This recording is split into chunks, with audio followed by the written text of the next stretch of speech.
Why is nobody talking about this? You need to hear about what is happening in this country. Or even, do not let COVID distract you from what is happening over here. Now, if you're from my generation, it's very likely that you're very familiar with these sorts of headlines. If you're not, just know that these are the sorts of headlines that flood Twitter, Instagram, TikTok, any major social media platform after a significant world injustice occurs. Because thanks to social media, we're a lot closer in the world. If there's something that happens on the other side of the world, thanks to social media, I can find out about it within seconds. And great movements were born thanks to social media. The Black Lives Matter movement, for example, was born on Twitter, a movement that I hope you're all familiar with. Ladies and gentlemen, my name is Luca Ntsoumou, and I'd like to talk to you about the issue of performative activism, an issue that wasn't necessarily born with social media, but is very much flourishing with it, unfortunately.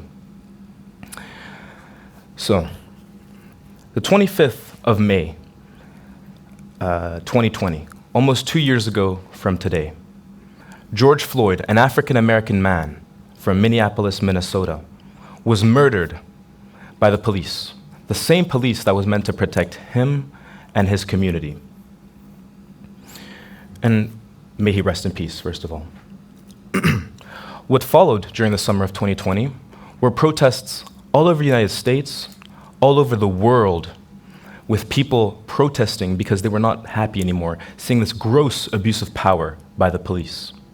What happened was that despite a global pandemic, thousands upon thousands of people were going out and protesting because they had seen enough of this sort of behavior. This made me very happy. This inspired me to go out and protest as well. I was very happy to see that people were fighting, sometimes quite literally, for what they believed in. They were fighting for change because they saw injustice and were not happy with it. What followed, however, was disappointment. Disappointment followed because it was a cycle that I had seen multiple different times before. An injustice such as this one happening, the media covering it, it being all over social media, until eventually people start talking about it, and the issue becomes less of an issue, ends up in the back of our heads. The same thing happened with the COP26, the Taliban's rise to power, or even what's happening right now in Ukraine. All these issues that are still very relevant to this day, that get covered in the media and on social media all the time, until it becomes a trend and people stop talking about it. And this goes back to one of my main points of this speech. Performative activism, the cause for it happening is people not necessarily doing it because they care about this issue, but rather to make themselves feel better, to make themselves feel as though they made a change. Don't be that person. Darnella Frazier, that's the name of the, at the time, girl who filmed the murder of George Floyd. And thank God she did. Because thanks to her, this did not become a silent murder.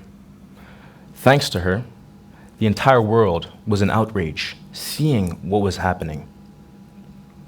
The unfortunate truth, however, is that that's quite rare. Because we know the names of individuals such as Michael Brown, Breonna Taylor, or even George Floyd. But you won't hear the names of the victims such as Manuel Ellis, Dante Wright, Rayshard Brooks, Andre Hill, victims of police brutality that won't get the same amount of coverage, media coverage, social media coverage, because talking about police brutality is not currently a trend. And it gets even worse, because although it being a very big problem in the United States, police brutality is everywhere. When I lived in Belgium, in Brussels, this was a very big deal as well. It wasn't always necessarily towards black men, but it was a very big deal. And in January of last year, a 23-year-old Ibrahimi died in police custody, with evidence hinting towards the fact that he died because of mistreatment by the police. And I did not find out about this on social media like I did with the death of George Floyd. I found out about this because I lived about 10 minutes away from where this happened, and because I saw the protests from his local community. And what happened again was that I was, again, severely disappointed, because the same people that I had seen go on protests in Belgium to protest police brutality in the United States were not even aware of what was happening within 20 minutes of where they lived.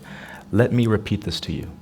The same people that were going out during a pandemic protesting the death of George Floyd, may he rest in peace, were not even aware of police brutality, similar cases happening in the same city as they lived.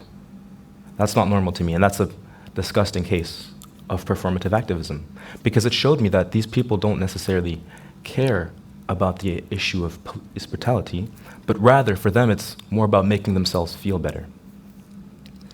Don't let this be you. End the cycle. Be the first and the last to talk about injustice. I think nowadays the problem is that people are too focused on trying to change every single little problem in the world.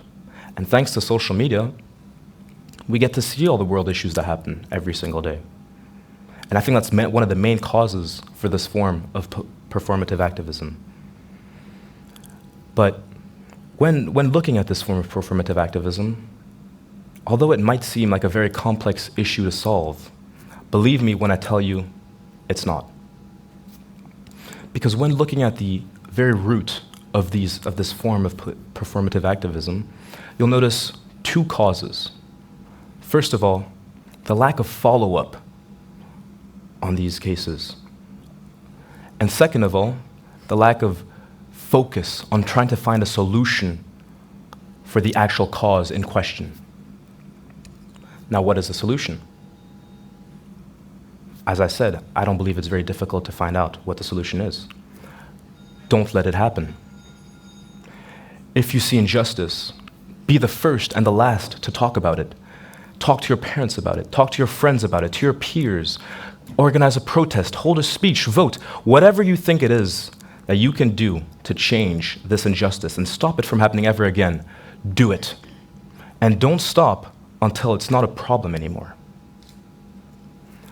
Because if you think about it, here's the message that it sends off to the black youth in this case. It tells us, your voice doesn't matter. It tells us, the problems you've been talking about for generations upon generations, we don't care. It tells us that the problems we face in our daily lives, they don't matter until we get murdered by those meant to protect us, and we're lucky enough to get filmed for it. And I'll leave you with this one question. Is that really the kind of message you would like to spread? Thank you.